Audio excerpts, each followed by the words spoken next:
హైదరాబాద్లోని బడంగ్పేటలో ఘోర ప్రమాదం జరిగింది. గుర్తు తెలియని పదార్థం పేలి అనూప్ అనే కార్మికుడు మృతి చెందాడు.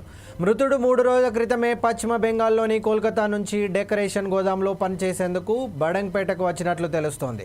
ఘటన జరిగిన సమయంలో మృతుడు చెత్త కుప్ప సమీపంలో ఉండగా అందులో ఉన్న గుర్తు తెలియని పదార్థం ఒక్కసారిగా పేలింది.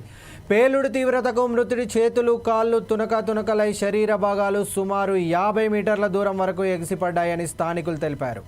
సమాచారం అందుకున్న పోలీసులు ఘటనా స్థలానికి చేరుకొని పరిశీలించారు. పేలుడుకు కారణమైన పదార్థం ఏమిటనే విషయంపై పోలీసులు దర్యాప్తు చేపట్టారు.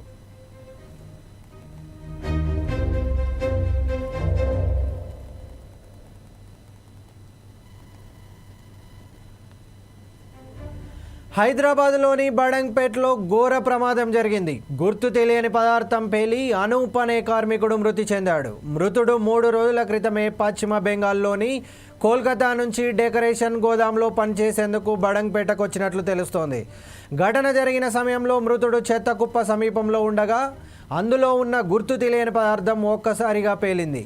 పేలుడు తీవ్రతకు మృతుడి చేతులు, కాళ్ళు తునకలై శరీర భాగాలు సుమారు 50 మీటర్ల దూరం వరకు ఎగిసిపడ్డాయని స్థానికులు తెలిపారు. సమాచారం అందుకున్న పోలీసులు ఘటనా స్థలానికి చేరుకొని పరిశీలించారు. పేలుడుకు కారణమైన పదార్థం ఏమిటని పోలీసులు దర్యాప్తు చేపట్టారు.